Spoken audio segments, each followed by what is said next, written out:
Kita awali dengan informasi pertama. Saudara, mayat perempuan tanpa identitas ditemukan membusuk di kebun kelapa sawit, Kecamatan Tamiang Hulu, Aceh Tamiang, gegerkan warga.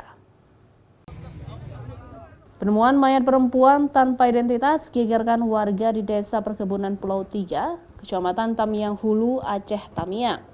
Mayat dalam kondisi sudah membusuk ditemukan berawal saat warga mencium bau tak sedap di areal perkebunan sawit, sehingga melaporkan ke pihak kepolisian pada Rabu malam. Kemudian kepolisian turun ke lokasi untuk melakukan olah TKP dan kini dibawa ke rumah sakit umum setempat untuk proses lebih lanjut.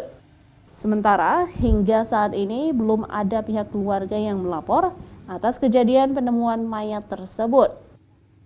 Ya, udah berhari-hari, tapi saya belum bisa pastikan gimana kondisi baiknya. Untuk saat ini kita akan melakukan pemeriksaan 2 jenazah. Kita melihat ada nggak tanda-tanda kekerasan yang didapat pada jenazah tersebut. Dari pihak kepolisian masih Mrs. X. Mrs. X. Ya. Berarti perempuan ya, Pak? Perempuan. Usia taksiran umur dari pihak penyidik informasinya lebih kurang 50 tahun. Dari keterangan saksi warga diketahui merupakan ODGJ yang sering terlihat berkeliaran di kawasan tersebut.